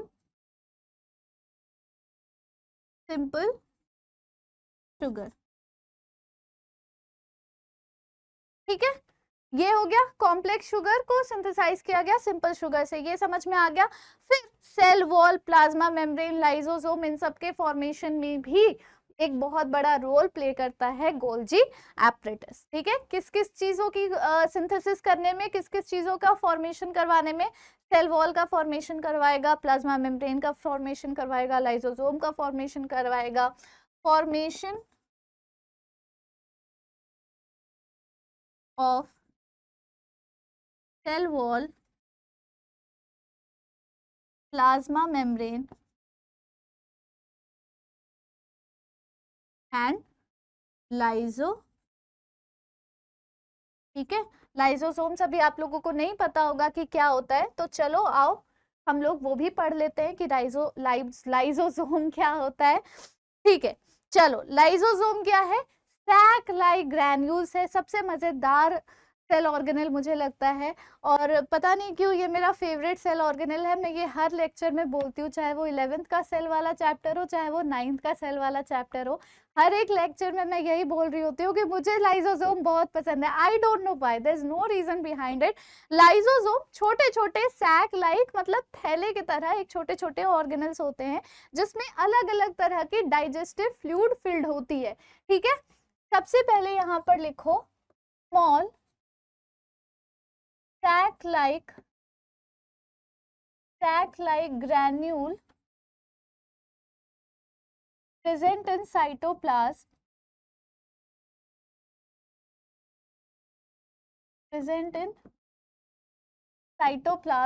it is filled किस चीज से भरा हुआ होता है, with digestive enzymes,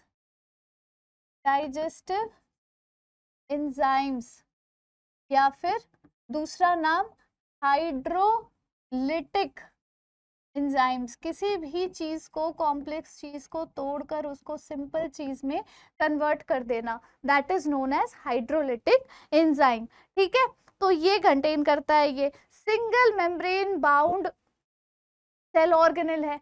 सबसे पहले तो इसको ये लिखो, सिंगल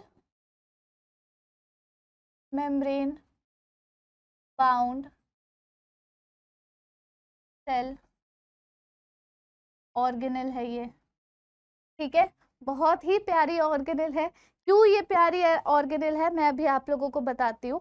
कभी कभी क्या होता है ना, हमारे सेल्स को कोई अटैक कर लेता है, यानी कि कोई फॉरेन एंटीजन, यानी मान लो बैक्टीरिया आ गया, कोई वायरस आ गया, या फिर कोई भी ऐसे सब्सटेंस हमारे सेल में एंटर करने वाली है जिसके वजह से सेल को डैमेज पहुंच सकता है।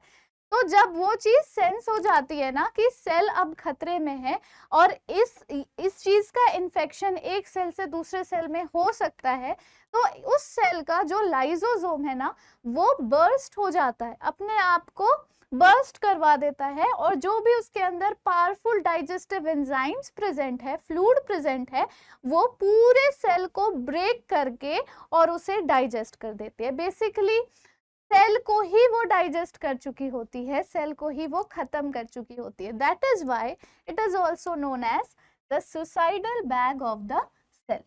फंक्शन इसका देख लो, फंक्शन सबसे पहला फंक्शन तो इसका यही है जो अभी मैंने आप लोगों को बताया, इंट्रासेलुलर डाइजेशन कराना, ठीक है, इंट्रासेलुलर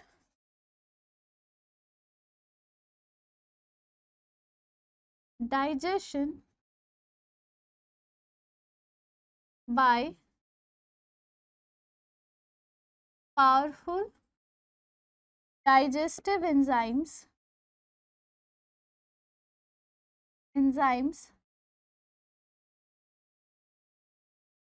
present in it, और यहाँ पे ब्रैकेट में मैं लिख देती हूँ suicidal bag of the cell, इसीलिए इसको suicidal bag of the cell भी बोला जाता है, क्योंकि ये खुद के ही सेल को मार देता है, खत्म कर देता है, डाइजेस्ट कर देता है।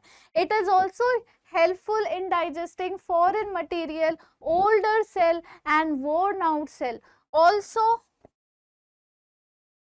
helpful in digesting foreign material,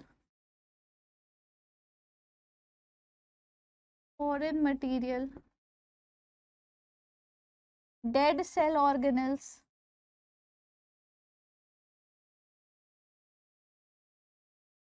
and worn out cell, मतलब जिस सेल का अब लाइफ स्पैन खत्म होने वाला है, उस सेल का लाइसोसोम उसी सेल को खत्म कर देगा, यानी कि डाइजेस्ट कर देगा। बेसिकली हर एक चीज का एक अंत होता है ना, एक एंडिंग होती है, कभी ना कभी तो कोई चीज एंड होगी ही होगी। सेम चीज है कि जैसे मान लो हिंदू रिचुअल्स के अकॉर्डिंग जब किसी की डेथ हो जाती है तो उनको जलाया जाता है, जिसको हम अंतिम संस्कार कहते हैं, और फिर जलने के बाद उनके एशेस रह जाते हैं और उसको हम गंगा जी में प्रवाहित कर देते हैं, ठीक है। सेम उसी तरह से लाइसोसोम का क्या काम है कि जब उसका लास्ट टाइम आ चुका है उस सेल का, क्योंकि हर सेल का एक लाइफ स्पैन है, रेड ब्लड सेल्स जो है वो 120 डेज तक ही सर्वाइव कर सकते हैं, उसके बाद उसको मरना है और फिर नया रेड ब्लड सेल जो है वो फॉर्म करेगा, वो सिंथेसाइज करेगा। तो दैट इज डिफरेंट थिंग। जब एक सेल का लाइफ स्पैन खत्म हो गया, यानी कि वो सेल अब डेड सेल होने वाली है, डेड होने वाली है, तो वो उसको डाइजेस्ट कर देगा। कौन उसको डाइजेस्ट करेगा? लाइसोसोम। उसी सेल के अंदर जो लाइसोसोम प्रेजेंट है एज अ सेल ऑर्गेनल, वो उसे डाइजेस्ट कर देगा। जो उसके रिमेनिंग पार्ट्स होते हैं ना, वो बाद में एक्सक्रीट आउट हो जाते हैं बॉडी से, ठीक है। सो ये फंक्शन होता है लाइसोसोम का। अगला जो सेल ऑर्गेनल है बहुत ही ज्यादा इंपॉर्टेंट, दैट इज माइटोकॉन्ड्रिया। अब देखो, mitochondria, one of the most important cell organelle of your cell of your body। क्यों? क्योंकि इसको power house of the cell बोलते हैं, इसीलिए क्योंकि ये आपको पावर प्रोवाइड करता है, इसीलिए एटीपी सिंथेसिस करता है, इसीलिए, जी हाँ ऑब्वियसली इसीलिए, क्योंकि इसी सेल ऑर्गेनल के अंदर आपके बॉडी में जितनी भी एनर्जी है ना वो जनरेट होती है। Basically it is the ATP generator, ठीक है, तभी इसको power house of the cell बोला जाता है। कैसा होता है? जैसा यहाँ पर आपको पिक्चर में नजर आ रहा है, बिल्कुल ठीक वैसा ही सॉसेज शेप का होगा ये, जो हमारे यूकैरियोटिक सेल में पाया जाएगा। प्रोकैरियोट्स में ये एब्सेंट होता है। And maximum mitochondria metabolically active cells में पाए जाते हैं, और इसीलिए इसको power house of the cell भी बोला जाता है, या फिर स्टोरेज बैटरी भी बोली जा सकती है। सबसे पहले हम लोग इसके बारे में ये सारी चीजें लिख देंगे। सबसे पहले हम लोग इसके बारे में क्या लिखेंगे कि इसका स्ट्रक्चर कैसा है। कैसा स्ट्रक्चर है? It is a sausage shaped like structure. It is sausage shaped structure found in all eukaryotic cells। सिर्फ और सिर्फ यूकैरियोटिक सेल्स में पाया जाएगा, प्रोकैरियोट्स में ये एब्सेंट रहेगा। एक्सेप्ट आरबीसी, यहां पर फिर से लिख दो, एक्सेप्ट आरबीसीज, आरबीसीज में ये नहीं प्रेजेंट होते हैं, ठीक है। Maximum number of mitochondria is present,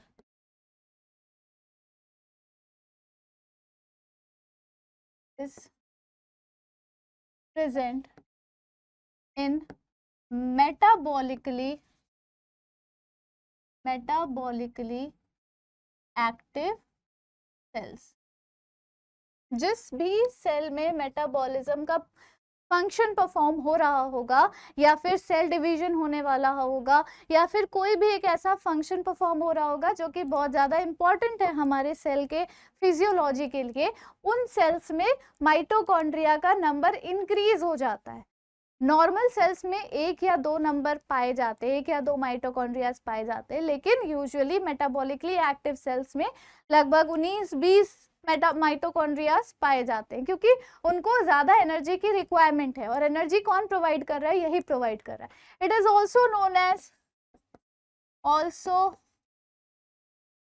as power house of the cell और द स्टोरेज बैटरी।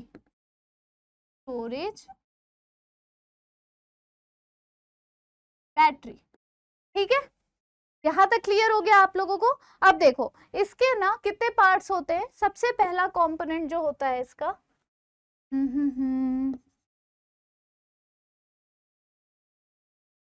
सबसे पहला जो कंपोनेंट होता है वो होता है इसके डबल मेम्ब्रेन कंपार्टमेंट। ठीक है,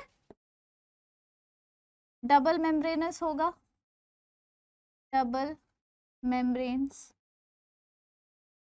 इनर मेम्ब्रेन जो होती है वो बहुत सारी इनफोल्डिंग्स, यानी कि बहुत सारे उसमें ट्रफ्स और क्रिस्ट्स आ जाएंगे।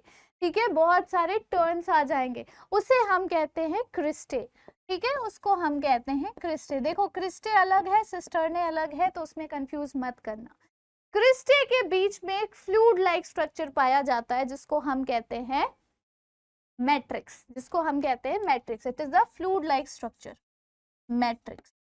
ठीक है, अब देखो क्रिस्टे के ही इनर लाइनिंग में ना, इनर लाइनिंग जो होती है क्रिस्टे की, उसमें छोटी छोटी बीड लाइक स्ट्रक्चर पाई जाती है जिसको हम कहते हैं ऑक्सीसोम्स या फिर F1FO पार्टिकल। ठीक है, तो इतने सारे अलग अलग तरह के इसके कंपोनेंट्स प्रेजेंट होते हैं। समझ में आ गया? फंक्शन आप लोगों को पता ही होगा इसका, यहाँ पे मैं फंक्शन लिख देती हूँ।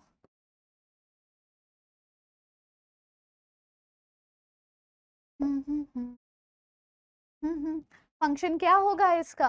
Provide intermediate for the synthesis site of aerobic respiration. सबसे पहले तो ये लिखो, जो एरोबिक रेस्पिरेशन होती है वो सबसे पहले यहीं पर होती है। Aerobic respiration, site of aerobic respiration कहाँ पर होगी? माइटोकॉन्ड्रिया में होगी। उसके बाद कुछ एंजाइम्स जो कि क्रेब्स साइकिल में इंपॉर्टेंट रोल प्ले करते हैं वो भी माइटोकॉन्ड्रिया में सिंथेसाइज होते हैं, वो कंटेन करता है। ठीक है, कंटेन्स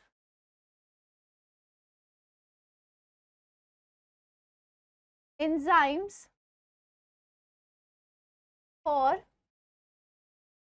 क्रेब्स साइकिल। ठीक है, एटीपी जनरेशन, एटीपी का जनरेशन या फॉर्मेशन या सिंथेसिस कहाँ पर होगा? माइटोकॉन्ड्रिया में होगा।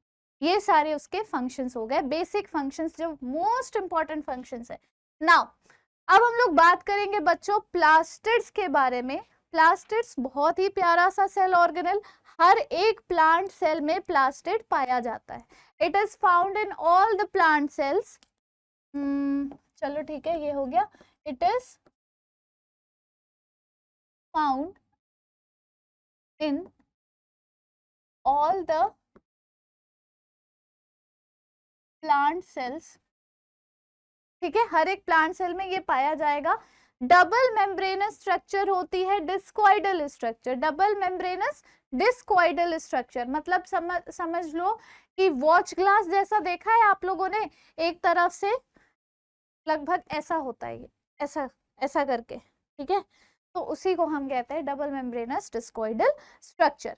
अब डिस्कॉइडल या रोम्बिक जो भी हो प्रेजेंट होता है हमारे प्लांट सेल में। देख रहे हो ऐसा ऐसा फूला सा, मोमोज की तरह, ठीक है। मोमोज देखा है आप लोगों ने, वैसे ही प्लास्टिड होता है, थोड़ा सा और उसको लंबा कर दो बस वो समझ लो वैसा ही प्लास्टिड होता है। और भी अलग अलग शेप्स के पाए जाते हैं, जैसे कि यू शेप में भी पाया जाता है, रोम्बिक पाया जाता है, ठीक है। Now plastids are the largest cell organelle in a plant cell, यहां पर लिख दीजिए largest cell organelle in a plant cell, सबसे बड़ा सेल ऑर्गेनेल है हमारे प्लांट सेल के अंदर। अब हम बात करेंगे टाइप्स ऑफ प्लास्टिड के बारे में, तो इसमें ना ये लगाने की कोई जरूरत नहीं थी, अभी मैं बताती हूँ कैसे इसको आपको डिफाइन करना। बेसिक 3 टाइप्स के प्लास्टिड पाए जाते हैं। सबसे पहला होता है क्लोरोप्लास्ट, जिसका स्ट्रक्चर आप लोग यहाँ पर देख पा रहे हो। उसके बाद आता है क्रोमोप्लास्ट, उसके बाद आता है ल्यूको। क्या क्या डिफरेंसेस है इन दोनों तीनों के बीच में, क्या क्या बेसिक फंक्शंस हैं इन सब के। क्लोरोप्लास्ट ग्रीन पिगमेंट प्रोवाइड करेगा हमारे प्लांट के सेल्स को, ग्रीन पिगमेंट प्रोवाइड करेगा हमारे प्लांट के सेल्स को। फोटोसिंथेटिकली एक्टिव सेल्स होते हैं ये, फोटोसिंथेसिस कराने का काम जो होता है इन्हीं का होता है। क्रोमोप्लास्ट एक्सेप्ट ग्रीन कलर, जितने भी वैरायटी ऑफ कलर्स होते हैं किसी भी प्लांट में, वैरायटी ऑफ कलर्स या फिर पिगमेंट, वो कौन देता है, क्रोमोप्लास्ट देता है। अब जैसे मान लो आपने ना बहुत सुंदर रोज का प्लांट देखा, रेड कलर के रोजेस है, पिंक कलर के रोजेस है, वायलेट कलर के रोजेस हैं। अब अलग अलग कलर्स जो हैं वो कहाँ से आ रहे हैं, वो प्लास्टिड के क्रोमोप्लास्ट से आ रहे हैं।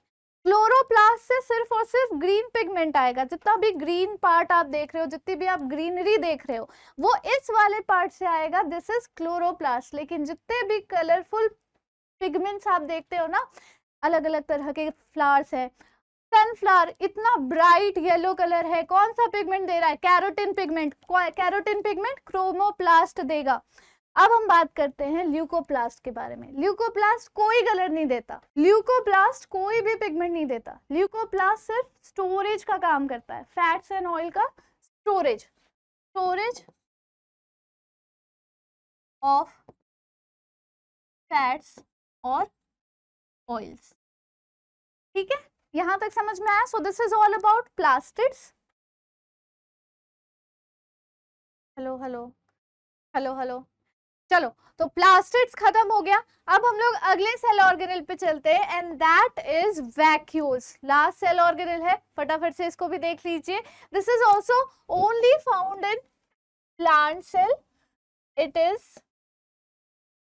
Found in plant cell only, ठीक है। ये सिर्फ प्लांट सेल में पाया जाता है, एनिमल सेल्स में पाया जाता है but they are very small, ठीक है, बहुत ही less, least prominent, they are small sized in animals and small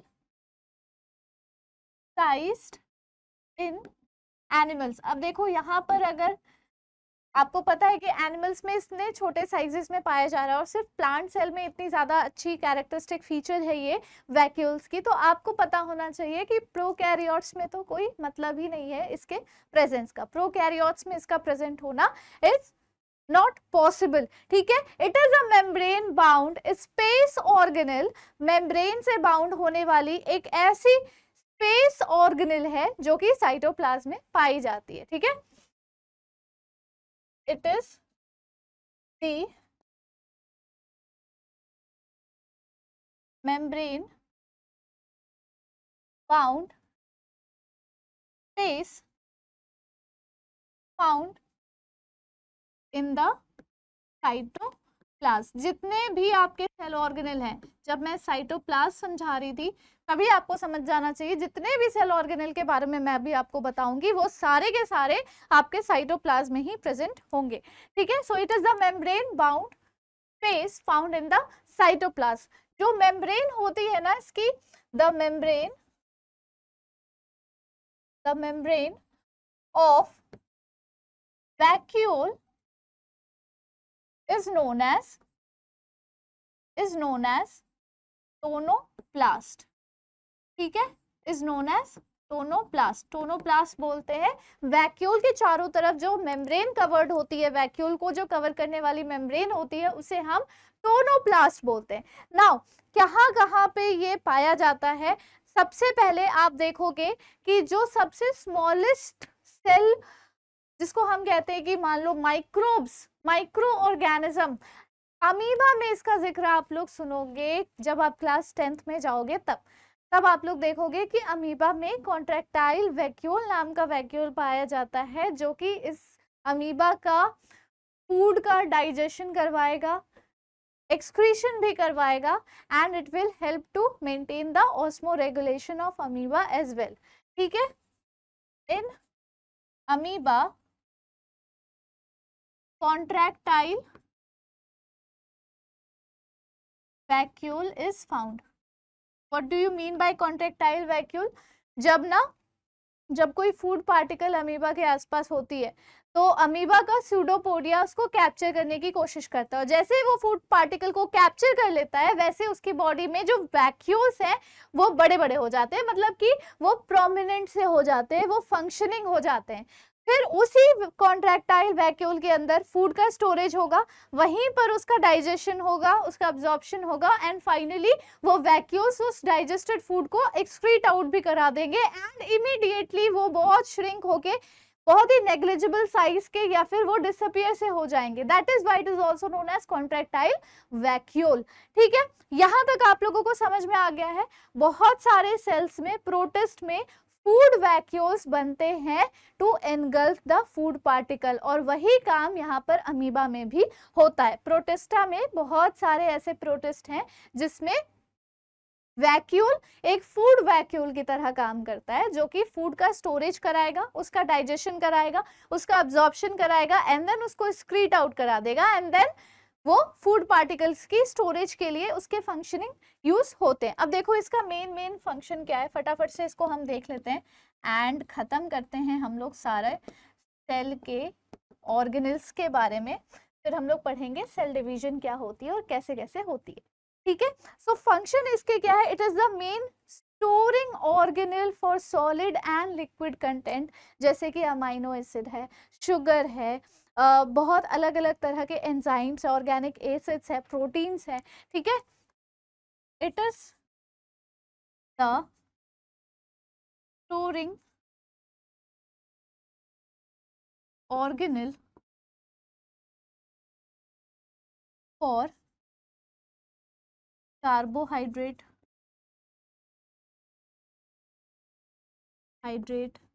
amino acid, protein, ठीक है, etcetera, many organic acids also. रुको यहाँ पे लिख देती हूँ, मैनी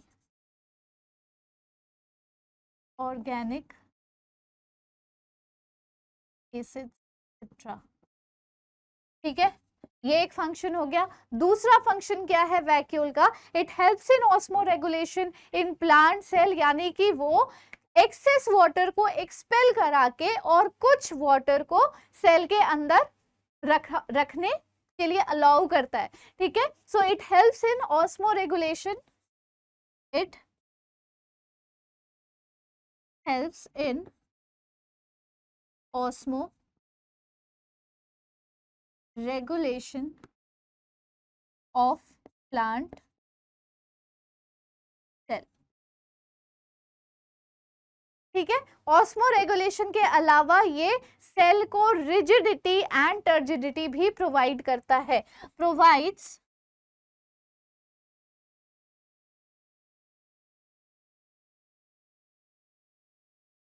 टर्जिडिटी एंड रिजिडिटी। क्या मतलब हुआ इसका? लास्ट पॉइंट मैं आप लोगों को एक्सप्लेन कर देती हूँ।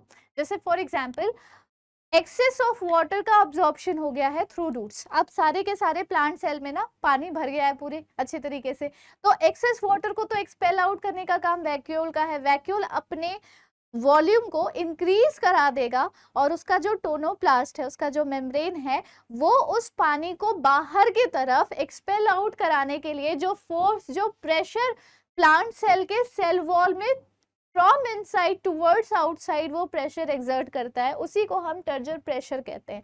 और इसी वजह से प्लांट सेल की शेप मेंटेन रहती है, उसकी रिजिडिटी मेंटेन रहती है, जिसको हम टर्जिडिटी कहते हैं। तो this is what a vacuole does. ठीक है, उसका फंक्शन समझ में आ गया, वैक्यूल क्या होते हैं समझ में आ गया। यहाँ पर आप प्लांट के वैक्यूल को देख सकते हो। अगर एक्सेस वाटर है, अगर कोई भी चीज अगर एक्सेस अमाउंट में है, तो वो अपने आप अपना वॉल्यूम बढ़ा देगी एंड वो सारे सेल ऑर्गेनल्स को किनारा करके एंड अपनी वॉल्यूम बढ़ाकर एक सेल को प्रॉपर टर्जर प्रेशर करवाना, फील करवाना शुरू करवा देगी। ठीक है, यहाँ तक आ गया। चलो अब हम फाइनली बात करते हैं सेल डिवीजन के बारे में।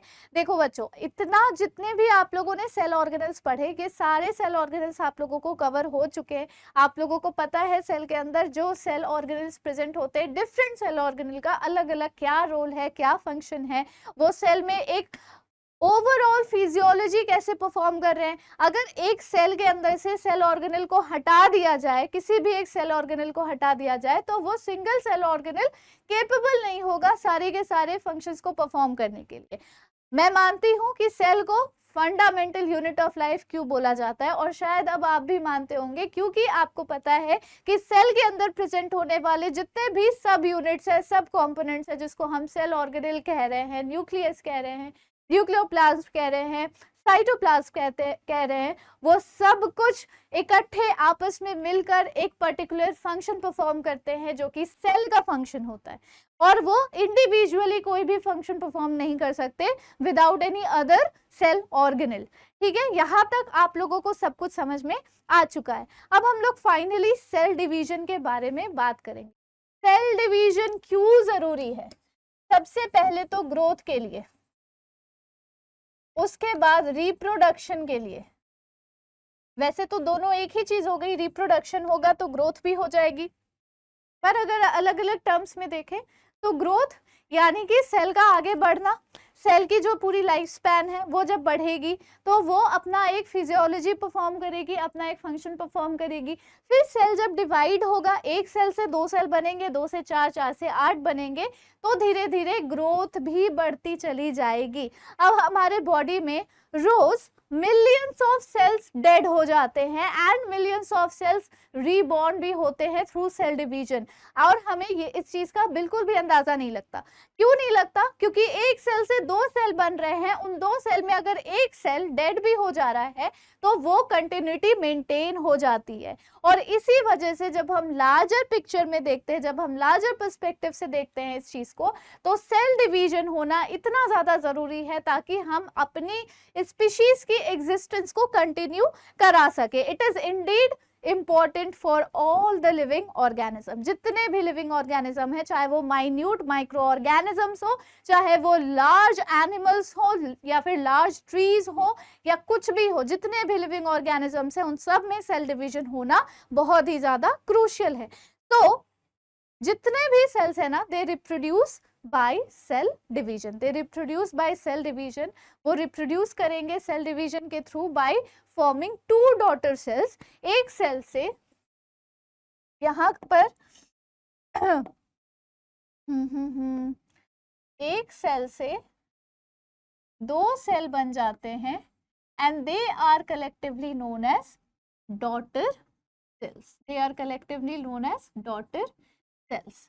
ठीक है, इस तरह से सेल डिवीजन होती है, नई सेल बनती चली जाती है, पुराने जितने भी हैं सेल्स उनकी जब लाइफ स्पैन खत्म होगी तो वो डेड होते जाएंगे, they will start dying, and जितने भी नए नए सेल्स हैं वो भी फिर और ज्यादा रिप्रोड्यूस करेंगे, और ज्यादा सेल डिवीजन करेंगे, एंड फिर वो भी कभी ना कभी डेड हो जाएंगे। So this is what, this is newly formed cells that can themselves grow and die, giving rise to a new cell population. वो नए सेल के population को फिर से born करवाते, rebirth करवाते.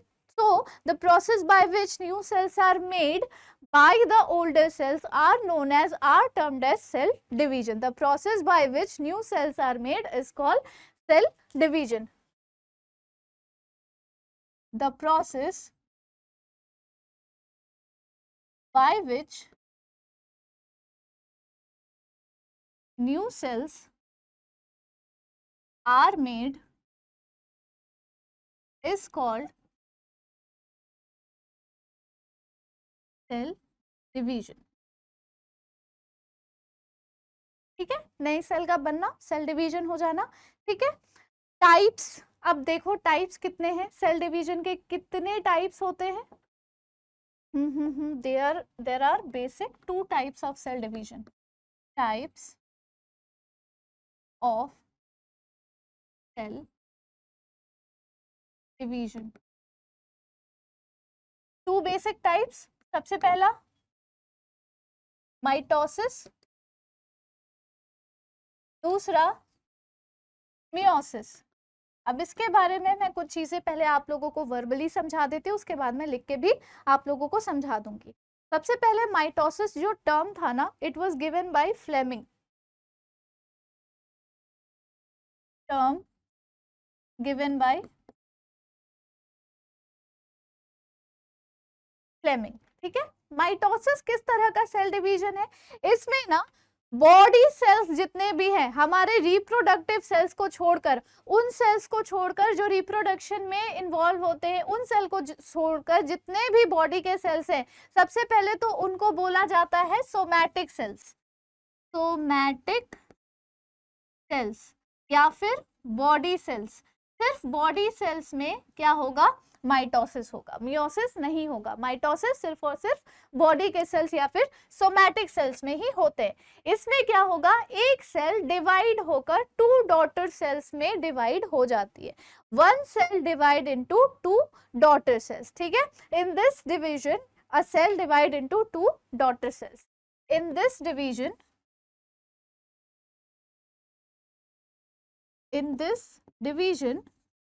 a cell divides into 2 daughter cells.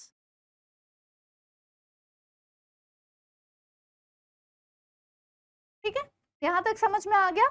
Mitosis 4 stages में होगा. माइटोसिस का जो पूरा प्रोसेस है 4 स्टेजेस में होता है. एक होता है प्रोफेज, दूसरा होता है मेटाफेज, तीसरा होता है एनाफेज और चौथा होता है टीलोफेज. यहाँ पर मैं एक एक सारे के सारे नाम लिख देती हूँ. प्रोफेज,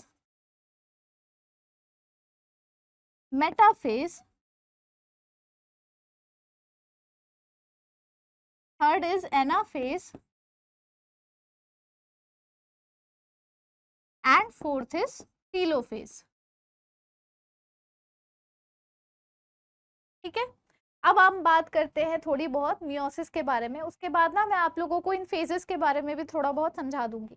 अब हम मियोसिस के बारे में बात करते हैं. जितने भी जर्म सेल्स होते हैं, जितने भी रिप्रोडक्शन करने वाले सेल्स होते हैं, रिप्रोडक्शन करने वाले सेल्स यानी कि मेल और फीमेल में जो रिप्रोडक्टिव ऑर्गन होंगे, जो इन्वॉल्व होंगे किसी नए बच्चे को जन्म देने के लिए, किसी नए ऑर्गेनिज्म को बॉर्न करवाने के लिए, वो वाले सेल्स जो होते हैं ना, उनको हम कहते हैं जर्म सेल्स.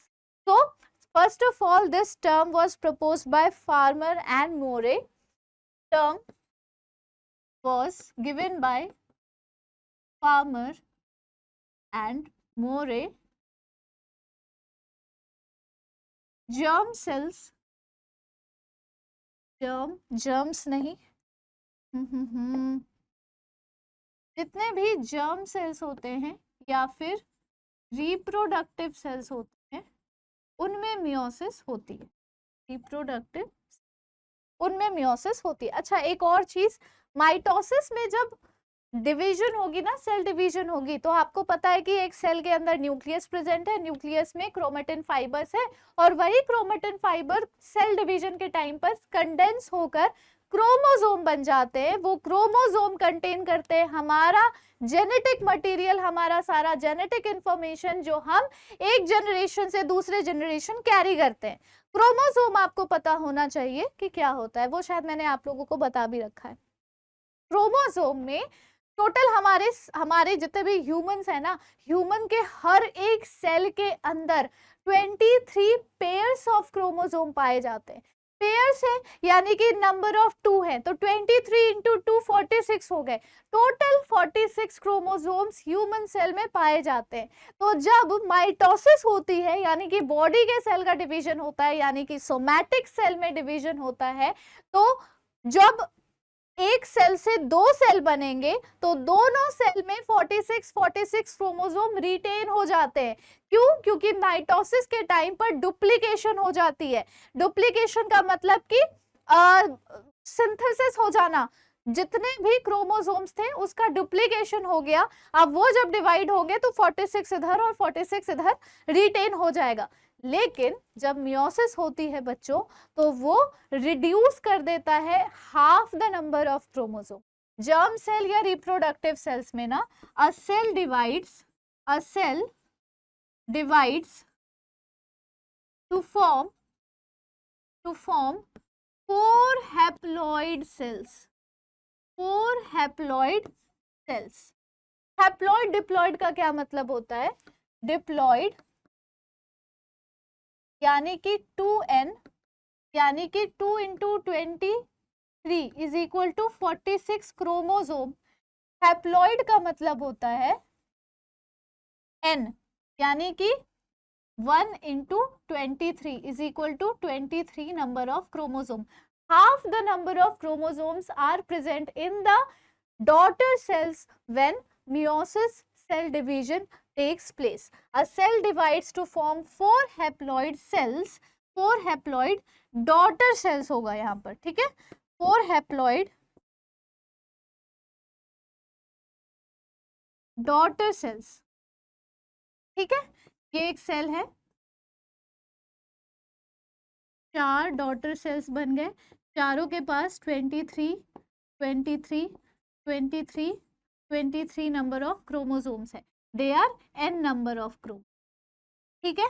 यहाँ पर क्या होता है, यहाँ पर एक सेल डिवाइड करके 2 डॉटर सेल बना लेता है और दोनों के पास 46 नंबर ऑफ क्रोमोसोम्स रिटेन्ड रहते हैं। इसीलिए हम इसे रिडक्शनल डिवीजन भी बोलते हैं और इसे इक्वेशनल डिवीजन बोलते हैं। यहाँ इक्वल हो जाता है, पेरेंट सेल के अंदर जितना क्रोमोसोम है डॉटर सेल्स के पास उतने ही क्रोमोसोम इक्वल हो गए, तो इसीलिए इसको इक्वेशनल डिवीजन बोला जाता है। इसीलिए इसको माइटोसिस को इक्वेशनल डिवीजन बोला जाता है। मियोसिस में क्या होती है, just half the number of chromosome reduce हो गए ना हाफ में, तो इसीलिए इसको रिडक्शनल डिवीजन भी बोला जाता है। रिडक्शनल डिवीजन, ठीक है? यहाँ पर आप डायग्राम में देख सकते हो, यहाँ पे आप डायग्राम में देख सकते हो, यहाँ पे जैसे 4 क्रोमोसोम्स है ना, वैसे यहाँ भी 4 और यहाँ भी 4 इक्वल हो गए। This is mitosis. मियोसिस है, यहाँ पे ये 4 है, क्रॉसिंग ओवर हुई, पहले तो 1 से 2 बने और फिर 2 से 2 और बन गए, यानी कि टोटल 4 बन गए। और यहाँ पे 4 आप देख रहे हो, यहाँ पे 2 2 2 2 यानी कि just half, reduce to half. जब आप सीनियर क्लासेस में जाओगे, हाई स्टडीज करोगे, तब आपको बहुत ज़्यादा क्लियरली सारे फेजेस के बारे में समझाया जाएगा और कैसे यहाँ पर रिडक्शन हुआ क्रोमोसोम का वो भी बहुत क्लियरली समझाया जाएगा। अभी फिलहाल इतना ही आप लोगों के लिए इम्पोर्टेंट है कि आप माइटोसिस और मियोसिस के बीच में एटलीस्ट डिफरेंस जान सको। अब हम बात करते हैं ना प्रोफेज, मेटाफेज, एनाफेज के बारे में। लास्ट है ये चीज, ठीक है? इसको मैं वर्बली ही समझा दूंगी आप लोगों को। सबसे पहला जो फेज होता है प्रोफेज का, प्रोफेज में ना सेल प्रिपेयर करती है अपने आप को कि अब भाई सेल डिवीजन कराना है, तो धीरे धीरे ना सेल में से सारे सेल ऑर्गेनल्स डिसअपियर होना शुरू हो जाते हैं। डिसअपियर होंगे, सिर्फ और सिर्फ न्यूक्लियस बचेगा, न्यूक्लियर मेम्ब्रेन भी धीरे धीरे डिसअपियर होना शुरू कर जाएगी। मेटाफेज आते आते ना एक पोल क्रिएट हो जाता है जिसमें नॉर्थ पोल साउथ पोल जैसे होता है ना, अर्थ का नॉर्थ पोल साउथ पोल, वैसे यहाँ पर ऑपोजिट पोल्स में ना सेंट्रोमियर प्रेजेंट होते हैं। सेंट्रोमियर यूज किए जाते हैं सेल डिवीजन के टाइम पर, जब वो एस्टर रेज वगैरह निकालेंगे तब। मेटाफेज में एस्टर रेज वगैरह सब कुछ निकल जाता है और क्रोमोसोम्स कंडेंस हो चुके होते हैं, यानी कि न्यूक्लियस के अंदर जो क्रोमेटिन फाइबर्स थे वो कंडेंस होके क्रोमोसोम्स बन गए। ठीक इस तरह से देखने में बन गए, ऐसे क्रोमोसोम्स बन गए। अब यहाँ के ऑपोजिट पोल्स में ना, रुको, यहाँ के ऑपोजिट पोल्स में जो सेंट्रोमियर है ये एस्टर रेज निकाल रहा होगा ऐसे करके, और ये क्रोमोसोम के क्रोमेटिड को आपस में पूरी तरह से पकड़ लेगा, जकड़ लेगा, और जकड़ने के बाद ड्यूरिंग एनाफेज वो उसको अपनी तरफ पुल करने की कोशिश करेगा। तो एक क्रोमोसोम के जो दो सिस्टर क्रोमेटिड्स थे वो सिस्टर क्रोमेटिड्स आपस में सेपरेट हो गए। सेपरेट होने के बाद उनके बीच में एक फिशर आने शुरू हो जाएगी। फिशर यानी कि बीच में ऐसी दरार आने शुरू हो जाएगी। ये दरार, ये फिशर धीरे धीरे करते करते बहुत ज्यादा बढ़ जाएगी एंड फाइनली ये सेल एक अलग सेल बन जाएगा, ये और एक अलग सेल बन जाएगा। तो दो डॉटर सेल्स बनके तैयार हो जाएंगे। और सिंस हमने सिर्फ सिस्टर क्रोमेटिड्स को सेपरेट किया था, नंबर ऑफ क्रोमोसोम्स पर कोई असर नहीं पड़ता और आराम से इक्वेशनल डिवीजन हो जाता है। तो ये था बच्चों सेल डिवीजन के बारे में। टाइप्स ऑफ सेल डिवीजन आप लोगों को क्लियर हो गया होगा। माइटोसिस क्या होती है, मियोसिस क्या होती है, ये भी आप लोगों को क्लियर हो गया होगा। किस तरह से सारे फेजेस इन्वॉल्व होते हैं, आई होप ये भी आप लोगों को क्लियर हो गया होगा। So that's it for this one shot of fundamental unit of life. Thank you so much बच्चों। आई होप आप लोगों को ये वन शॉट समझ में आया। कहीं पर भी कोई दिक्कत होगी, कोई भी ऐसा टॉपिक होगा जो आप लोगों को नहीं समझ में आया, प्लीज कमेंट बॉक्स में कमेंट कर देना। I will try to resolve it as soon as possible. अगर ये वन शॉट अच्छा लगा तो प्लीज अपने दोस्तों के साथ शेयर करो, लाइक करो इस वन शॉट को एंड प्लीज फैलाओ अपने दोस्तों में। Okay, thank you so much, take care and bye bye.